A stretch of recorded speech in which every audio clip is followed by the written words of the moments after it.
Dans cette partie, on va parler de hachage et de fonctions de hachage cryptographique. Alors le but de ces fonctions de hachage, ça va être de garantir autre chose que la confidentialité qu'on a déjà vue avec les schémas de chiffrement. Là, on va plutôt s'intéresser à l'authentification, l'intégrité et la non-répudiation. Donc rappelez-vous, on a vu qu'il y avait ces trois choses-là qui étaient assez essentielles en cryptographie. La confidentialité, on la garantit en chiffrant les messages, c'est-à-dire en transformant le message en un message chiffré qui ne sera pas compréhensible de n'importe quel auditeur, sauf celui qui reçoit le document, le destinataire.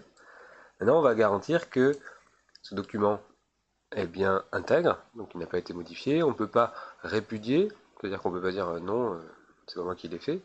Et on peut authentifier que la personne n'a bien la personne qui l'a envoyé. Donc ça va être ce que va ces trois lettres-là, c'est ce que va faire, ce que va remplir les signatures électroniques. Elles vont remplir l'authentification, l'intégrité, la non-répudiation. Elles vont garantir ce truc-là. Le chiffrement garantissait la confidentialité. Maintenant, on regarde le reste. Alors, la signature manuscrite, on sait comment ça marche. Si on va chez le notaire, on signe en bas de la page avec sa main. Donc, c'est la signature manuscrite qui fait foi. Elle remplissent trois fonctions. L'identification, donc l'identité de la personne qui signe. L'intégrité, elle assure que le document ne sera pas modifié. C'est-à-dire que tu signes en bas de la feuille. Donc, on ne peut pas rajouter du texte dans la feuille, on ne peut pas modifier la page. C'est le document qui est signé devant le notaire qui fait foi. Non répudié, c'est-à-dire qu'on ne pourra pas dire à l'après ah non mais c'est pas moi qui ai signé. On s'engage quand on génère cette signature-là. Donc ça c'est ce qui se passe en vrai avec les signatures manuscrites à la main. On voudrait avoir les mêmes caractéristiques quand on va faire de la signature électronique, ou signature numérique. Le problème c'est que la signature numérique, c'est une suite de 0 et de 1. Donc celle-ci, il va falloir être capable de la lier au document. Il va falloir être capable la personne ne peut pas la copier et la coller autre part pour signer un autre document. Donc il va falloir garantir qu'elle est bien liée au document que l'on va signer, ainsi qu'à l'identité de la personne qui signe. Donc on va essayer de s'inspirer de ces idées-là pour construire un schéma de signature électronique. Alors le premier problème, signature manuscrite, elle est physiquement liée au document, alors que la signature électronique, elle doit être collée au message. Si on était dans le même cadre de la signature manuscrite et électronique, on pourrait prendre votre signature manuscrite, elle n'est pas liée au message que vous signez, vous gardez toujours la même signature, et la mettre sur un autre message. Donc il va falloir lier la signature au document que l'on signe. Ensuite, il y a un autre problème, la copie. C'est très facile de copier une signature numérique, puisque c'est une suite de valeurs. Donc on prend, enfin copier-coller, et puis on la signe. La copie numérique est parfaite. À la main, on a des experts en graphologie, il y a un moyen de distinguer une signature qui serait manuscrite d'une signature qui serait une copie. Donc nous, on veut pas garantir ça. On veut garantir que la signature est bien réalisée par la personne qui prétend être et qu'on ne peut pas la copier directement. Si Bob signe un document permettant à Alice de retirer 500 € sur son compte, il ne veut pas qu'elle puisse le réutiliser tous les jours. D'accord? Alors, la notion de signature électronique, elle va servir à prouver l'identité de son auteur et l'accord du signataire avec le contenu du document. C'est-à-dire que quand on va signer un document, on s'engage à apposer sa signature sur ce document-là. Elle est liée à ce document. On va voir comment on réalise ça. Donc on a 4 propriétés nécessaires. Donc là, je vous laisse remplir votre poly. La première, c'est l'authenticité. Authentique. La signature, elle convainc le destinataire que le signataire a délibérément signé un document. Infalsifiable, il ne faut pas qu'on puisse créer nous-mêmes cette signature-là. Non réutilisable, donc la signature elle est faite sur un document et elle ne peut pas être faite sur un autre document. Inaltérable, c'est-à-dire que si je change le contenu du document, il faut que la signature ne soit plus valide. La signature elle est liée à la nature même du document. Et non reniable, c'est-à-dire que la personne qui a signé, elle ne peut pas dire par la suite non, je n'ai pas réalisé cette signature-là. D'accord? Elle est liée au signataire. Donc on va voir que c'est toutes ces propriétés-là qui vont être vérifiées par l'algorithme qu'on va mettre en place, et celui-ci nécessite des fonctions de hachage. Alors, quel est l'intérêt cryptographique des fonctions de hachage? Eh bien, c'est une primitive cryptographique qui est très importante puisqu'elle va permettre la signature, mais aussi, dans certains types de chiffrement, elle permettra de garantir l'intégrité des documents, et on pourra aussi voir ce que c'est qu'un MAC, mais par la suite. Alors, une fonction de hachage, il faut bien comprendre que c'est une fonction qui va faire de la compression. On va partir d'un message quelconque, donc de taille 0,1 puissance étoile. Cette étoile veut dire qu'on a quelque chose d'aussi long que l'on veut, et on va lui associer une signature qui a une taille fixe de n bits. Il faut que ça soit facilement calculable dans ce sens-là. D'accord? Donc ça doit être une fonction à sens unique. Je prends n'importe quel élément dans 0,1 étoile, donc n'importe quelle taille, et je lui associe une valeur dans 0,1 puissance n, de taille fixe. Elle va transformer une chaîne de bits de longueur arbitraire en une chaîne de bits de taille fixe n.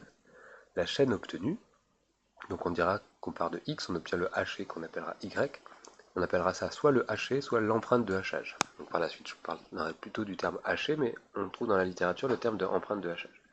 Donc je parle d'un élément quelconque, je lui associe un élément de taille n. Donc il y a plusieurs notions importantes pour bien comprendre comment ça fonctionne. Alors, une collision entre deux éléments x et x', ce serait deux valeurs distinctes qui auraient le même haché. Alors ça c'est forcément possible parce que le cardinal de l'ensemble d'entrées, 0,1 étoile, ben, il y a une infinité d'éléments, alors que dans l'ensemble d'arrivée, il y a 0,1 puissance n, il y a 2 puissance n éléments. D'accord? On a 0 ou 1 et on a n fois. Donc ça veut dire que j'ai un nombre très important d'éléments avec un nombre fini d'images de taille de puissance n. Donc forcément, j'en aurai deux de l'ensemble de départ qui vont avoir la même valeur dans l'ensemble d'arrivée. On a forcément une collision, on a forcément deux éléments, x et x' distincts, qui ont le même haché. Comme t est beaucoup plus grand que n, les collisions sont inévitables. Si on appelle y le haché de x, alors x sera appelé l'antécédent, on dira aussi la préimage de y.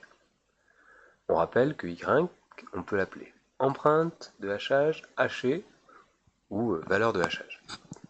Donc nous, on aura forcément une collision, puisqu'on a un ensemble de départ à 0,1 puissance t, on peut mettre étoile, qui est beaucoup plus grand que l'ensemble d'arrivée, et à un élément y de l'arrivée, on aura une, mais on aura aussi plusieurs préimages, on aura plusieurs éléments tels que le haché donnera y.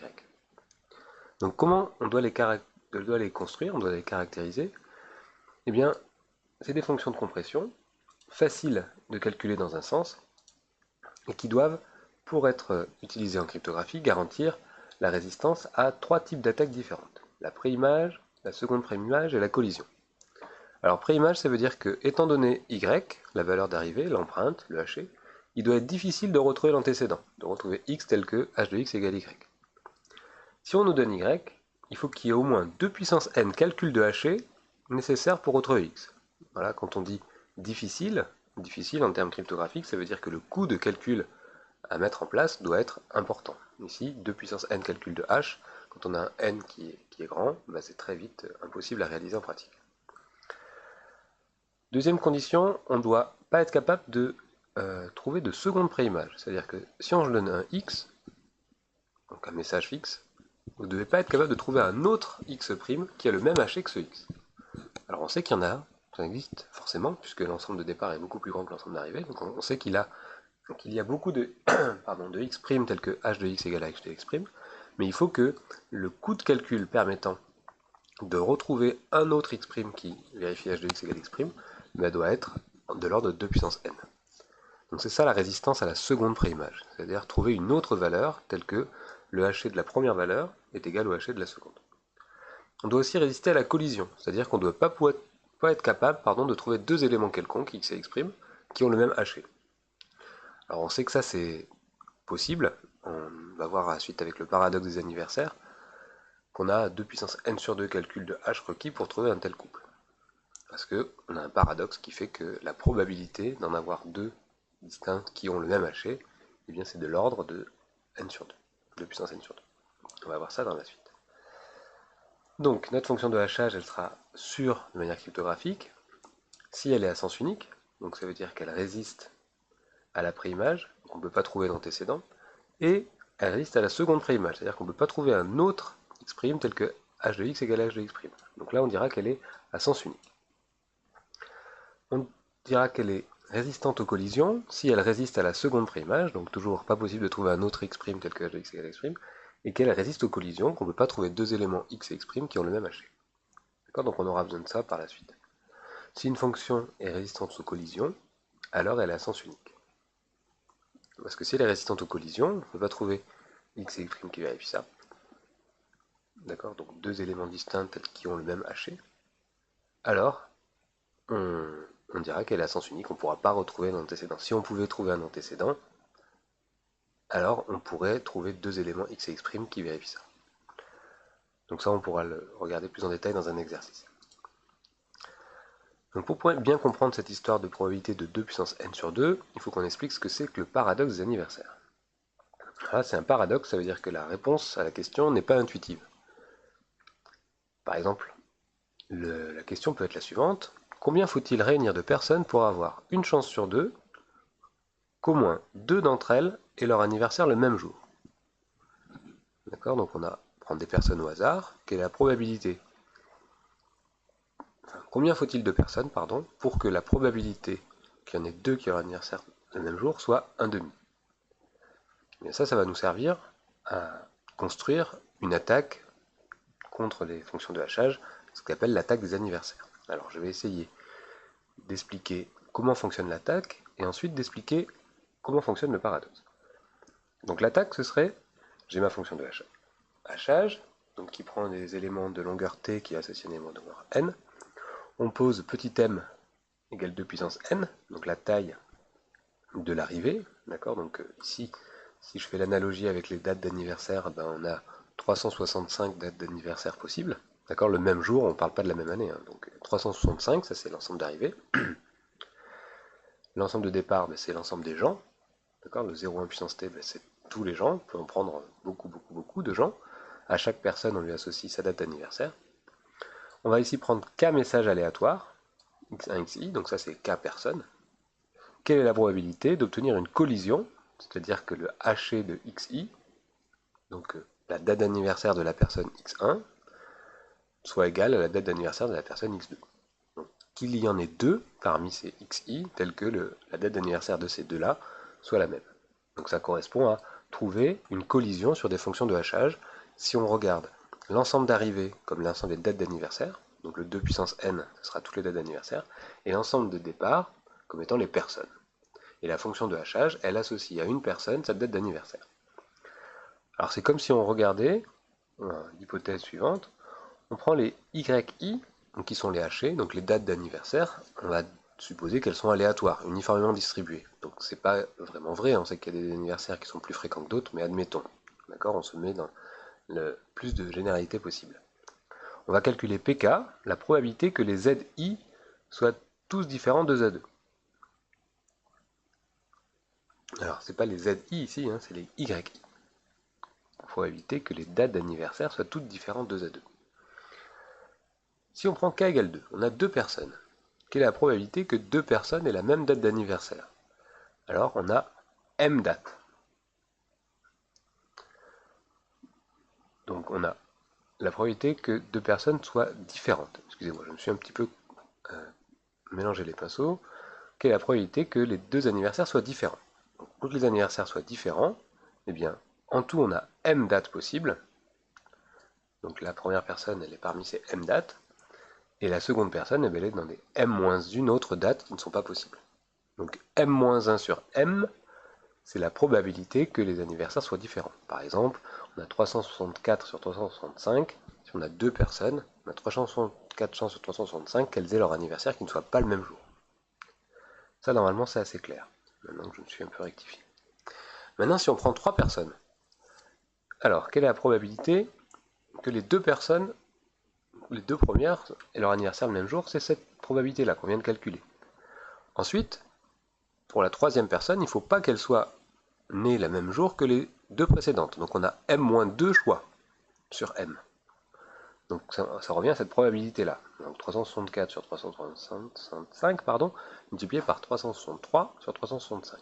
Ça, c'est la probabilité que sur trois personnes, il n'y en ait aucune des deux qui ait leur anniversaire le même jour.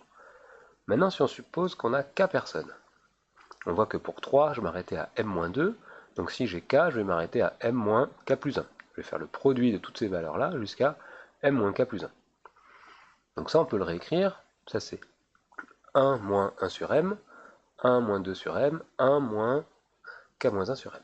Donc on peut faire le produit de i égale 1 à k moins 1 de 1 moins i sur m. Donc la probabilité qu'il y ait au moins une collision, donc la collision, c'est-à-dire qu'il y en ait deux qui soient nés le même jour, c'est 1 moins la probabilité qu'ils ne soient pas nés le même jour. Rappelez que la somme des probabilités fait 1. Donc, qu'ils soient nés le même jour plus qu'ils ne soient pas nés le même jour, ça fait 1. Donc, la probabilité qu'ils soient nés le même jour, c'est 1 moins la probabilité qu'il n'y en ait pas deux qui soient nés le même jour. 1 moins pk. Donc nous, on veut déterminer cette probabilité-là, 1 moins pk. Donc comment on va faire? On va faire un petit peu de maths pour pouvoir simplifier un peu les choses. On veut déterminer combien de personnes on doit avoir pour avoir 1 moins pk plus grand que 1 demi. 1 demi, c'est une chance sur deux qu'il y en ait deux qui aient leur anniversaire le même jour. Donc pour ça, on va rappeler la fonction exponentielle. Alors la fonction exponentielle, elle va nous servir parce que comme on a un produit, avec exponentielle, on va se transformer ça en somme. On va voir ça.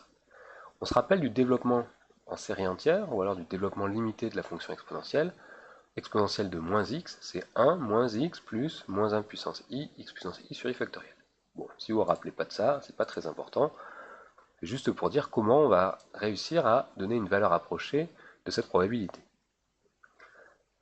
Pour tout x dans R, on voit que exponentielle moins x, c'est 1 moins x plus, quand i vaut 2, ça c'est un nombre positif, donc ça veut dire que exponentielle moins x, c'est 1 moins x plus un truc positif, donc ça veut dire que c'est plus grand que 1 moins x. Donc si je remplace x par i sur m, qu'on voit apparaître ici, mais j'ai exponentielle de moins i sur m, qui sera supérieur égal à 1 moins i sur m. Et on voit que cette chose-là, 1 moins i sur m, hop, c'est le terme dont on ferait le produit. Donc comme pour chaque i, on a exponentielle moins i sur m qui est plus grand que 1 moins i sur m, on a le produit qui est plus grand que le produit. On va de 1 à k-1, on prend ce terme-là, et ici on prend ce terme-là, on fait le produit de 1 à k-1, donc forcément on a cette inégalité-là. Là, on a un produit de l'exponentielle moins i sur m. Donc ça, on peut voir ça comme i qui varie de 1 à k-1, on va faire la somme. Donc, se rappeler, quand on a un produit d'exponentielle, c'est exponentielle de la somme des termes. Et la somme des i, on l'a vu ensemble aussi, c'est k fois k-1 sur 2. Donc on a exponentielle de moins k fois k-1 sur 2m, qui sera plus grande que notre probabilité. Donc ça veut dire que 1 moins la probabilité sera plus grand que 1 moins exponentielle ce truc-là. Nous on veut 1 moins p de k supérieur à alpha. C'est-à-dire qu'on veut que 1 moins exponentielle ce nombre-là soit plus grand que alpha. D'accord? On rappelle le but de l'exercice quand même, hein. Je ne sais pas si vous êtes toujours avec moi, mais le but de l'exercice c'est combien faut-il réunir de personnes pour avoir une chance sur deux qu'au moins deux d'entre elles aient leur anniversaire le même jour. Donc nous on va chercher k, le nombre de personnes qu'on va réunir pour avoir cette probabilité-là. Donc alpha, ça va être la probabilité d'avoir leur anniversaire le même jour. Donc on va qu'il y en ait deux qui ont leur anniversaire le même jour. Donc on va prendre un alpha entre 0 et 1, un k plus grand que 1, on a ça plus grand que alpha, donc quand je peux faire passer le 1 moins alpha de l'autre côté, donc j'ai ça, je peux faire passer le moins de l'autre côté et le 1 de l'autre côté, donc j'aurai exponentielle moins k moins 1 sur 2m plus petit que 1 moins alpha. Pour passer de là à là, je prends le ln, comme ça je n'ai plus de exponentielle, et de ce côté j'ai ln de 1 moins alpha. Cette valeur-là, bien ln de 1 moins alpha, c'est pareil que moins ln de 1 sur 1 moins alpha. D'accord? On a la fonction exponentielle de a puissance b, c'est b ln de a. Donc là, je change le sens de l'inégalité parce que je fais disparaître le signe moins. Donc ça, si vous l'écrivez sur papier, vous verrez que ça marche comme ça.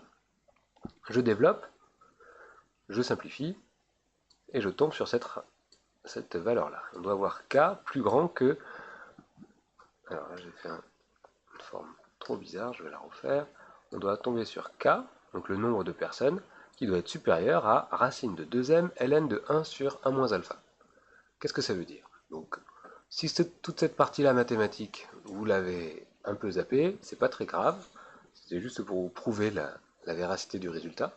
Ça veut juste dire que si k est supérieur à ce nombre-là, donc on va fixer par exemple alpha égale 50%, donc une chance sur deux, mais on va tomber sur k égale 23. Donc ça veut dire que si on a 23 personnes, il y en a une chance sur deux qu'il y en ait deux qui aient leur anniversaire le même jour. C'est ça le paradoxe. Ça paraît pas intuitif. C'est bizarre que si on a seulement 23 personnes, on a une chance sur deux qu'il y en ait deux qui ont leur anniversaire le même jour. Si on a 58 personnes, eh bien là, avec uniquement 58 personnes, on a 99% de chances qu'il y en ait deux qui aient leur anniversaire le même jour. Ce qui paraît un peu étonnant parce qu'il y a 365 dates d'anniversaire, donc on s'attendrait à ce qu'il y ait besoin d'avoir 300 personnes pour avoir une chance sur deux d'avoir un anniversaire le même jour, mais non. Seulement 23 suffit. 23, c'est à peu près racine de m. C'est la racine carrée de 365.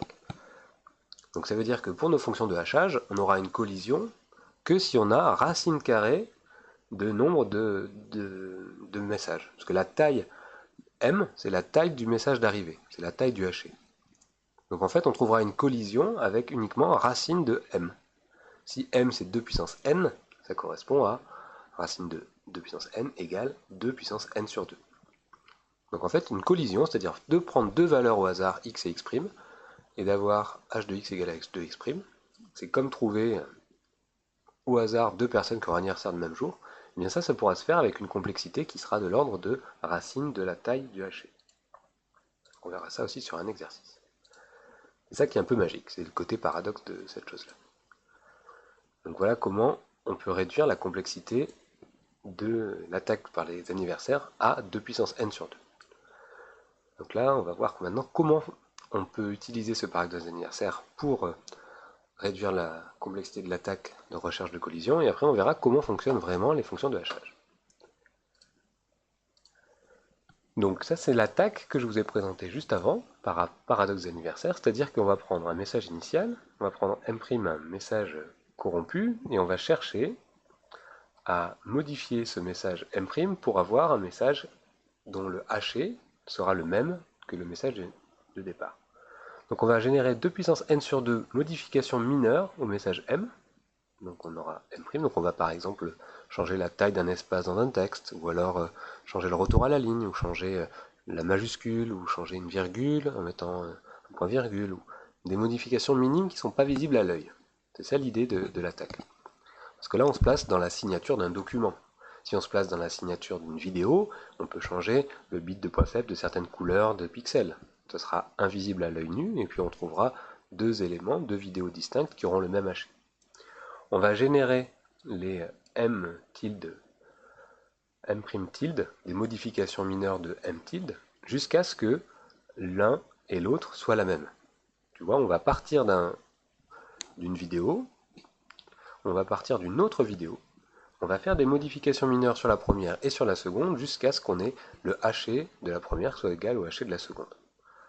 Si on se ramène dans le domaine bancaire, je vais partir d'un texte, je donne 100 000 euros à telle personne, et un autre texte, je donne 1000 euros à telle personne.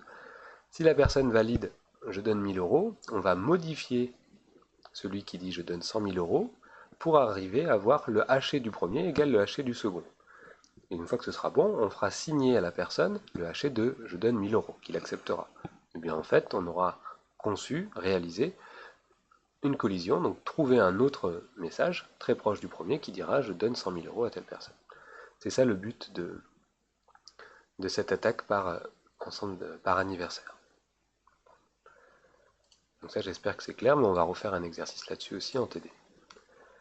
Donc ce qu'il faut retenir, c'est que la recherche brutale, donc la force brute pour trouver une collision, a plus d'une chance sur deux d'aboutir après seulement racine de m, c'est-à-dire racine de 2 puissance n, c'est-à-dire 2 puissance n sur 2 et c. Donc ça, on n'est pas sûr d'obtenir une collision comme ça. C'est pareil que si on regroupe 364 personnes, on n'est pas sûr qu'il y en ait deux qui ont un anniversaire le même jour. C'est possible qu'elles soient nées tous un jour différent, et puis du coup, ça marche pas. Mais c'est probable, on a une chance sur deux d'aboutir avec uniquement 2 puissance racine de n. Enfin, racine de 2 puissance n, pardon, c'est 2 puissance n sur 2. Donc pour les algorithmes de chiffrement, la recherche brutale de la clé de chiffrement par une attaque d'acteur clair connu a plus d'une chance sur deux d'aboutir après seulement O de 2 puissance n sur 2 et c. Pareil, tout à l'heure, on a besoin de faire tous les tests possibles pour arriver à trouver la bonne. Donc on a deux types de fonctions de hachage qu'on va voir par la suite, code de détection et de modification et les MAC. Donc les MDC, ils utilisent des fonctions de hachage publiques qui n'ont pas de clé. Donc c'est-à-dire qu'on va partir d'un message et on va lui faire des transformations pour arriver à son haché. Il n'y a pas de clé qui rentre en jeu. Pour les MAC, il y aura une clé. Donc c'est un petit peu distinct. Et cette clé va permettre de vérifier l'intégrité d'une chaîne binaire transmise sur le canal et d'authentifier la source de données. Alors comment ça marche en pratique une fonction de hachage? On a compris cette histoire de paradoxe d'anniversaire, de collision, mais comment ça marche? Ben, c'est pas très compliqué, c'est un peu comme ce qu'on a vu en chiffrement à clé secrète. C'est un peu de la magie, de la moulinette, et on transforme les choses jusqu'à ce qu'on ait notre sortie, notre haché. Alors, la construction qui est la plus utilisée, qui est la construction générique, qui est proposée par Merkel et Damgard, on a juste besoin d'une fonction de compression. Donc c'est une fonction qui, si on lui donne n plus b bits, ressort n bits. Donc, par exemple, ces fonctions-là, elles peuvent permuter les bits, supprimer les deux premiers, supprimer les trois derniers, supprimer un bit sur deux, à peu près n'importe quoi, on aura n bits en sortie. D'accord? La fonction de compression, elle, un peu libre à la littérature de proposer ce qu'on va faire. On n'a pas besoin, dans ce cas-là, de pouvoir remonter. C'est-à-dire qu'on n'a pas besoin, à partir du n, de retrouver l'antécédent. On a juste besoin d'avoir un moyen efficace d'à partir de mon message de départ, de trouver la sortie, le haché. Mais on n'a pas besoin de remonter. Donc là, c'est très différent de ce qu'on a vu en cryptographie avec les secrètes. Là, c'est vraiment à sens unique, il n'y a pas de trappe, il n'y a aucun moyen de remonter. Je pars de n plus b bits, j'en supprime certains, et je me retrouve avec n bits. Donc là, on a plein de façons de faire, hein, on a plein de manières de le faire, mais il ne faut pas qu'on puisse trouver deux éléments, n plus b bits en entrée, qui donnent le même n bits en sortie. D'accord? Donc si c'était juste je supprime les derniers bits, bah c'est très facile de trouver deux éléments en entrée qui donnent la même sortie. C'est-à-dire je prends n'importe quoi ici, j'aurai toujours la même entrée, la même sortie. Donc il va falloir un peu diffuser les informations qui sont là pour qu'elles arrivent ici. Une fois que j'ai ces n bits là, eh bien je refais le même processus. C'est-à-dire que le message n'est peut-être pas encore terminé à hacher. Hein. Là j'ai haché uniquement n plus b bits. J'ai n bits, ben je prends les b bits suivants. Donc c'est-à-dire que j'ai découpé mon message en blocs de b bits. Donc M1, M2, MK, chacun fait b bits. Et une fois que j'en ai haché n plus b, avec ma valeur initiale, comme on avait vu pour les schémas de chiffrement à clé secrète, une fois que j'ai n bits ici, ben je prends les b bits suivants, et puis je hache ces n plus b bits. J'en obtiens n. Je mets les suivants, et ainsi de suite. Donc à la fin, ben je vais itérer ça autant de fois que mon message a de bits, donc par bloc de b bits, s'il n'y en a qu'un bloc, ben je fais k fois ces itérations-là. Et à la fin, ben j'ai le haché du message de départ en itérant ces processus-là. Où la fonction de compression h garantit seule la sécurité. On a un théorème important qui a été proposé donc par Merkel et Damgard, que si h est résistante aux collisions, donc si cette fonction h elle résiste aux collisions, alors grand H, celle qui va hacher l'intégralité du document, eh bien elle résiste aussi aux collisions. Donc là il y a plusieurs personnes qui ont proposé des fonctions de hachage distinctes dans la littérature, pour lesquelles les attaquants ont cherché à trouver soit une collision, soit une préimage, en tout cas un moyen de casser ces fonctions de hachage. L'empreinte, c'est la taille du haché, donc là 512 bits, etc. On sait que pour trouver une collision, ben c'est racine de 2 puissance 512, donc c'est 2 puissance 256. Pareil pour tous les autres. On sait que c'est ça la complexité, à cause du paradoxe d'anniversaire. Eh bien, certaines personnes ont trouvé des collisions en 2 puissance 30 opérations, 2 puissance 63, 2 puissance 10. Donc la recherche, dans ce sens-là, elle part de fonctions de hachage qui sont publiées, publiques, et utilisées par des entreprises, et on cherche des moyens de retrouver une collision, une préimage, ou une seconde préimage, avec une complexité, donc un coût de calcul qui est inférieur à la complexité requise de sécurité pour la collision. Voilà, j'en ai terminé sur les fonctions de hash.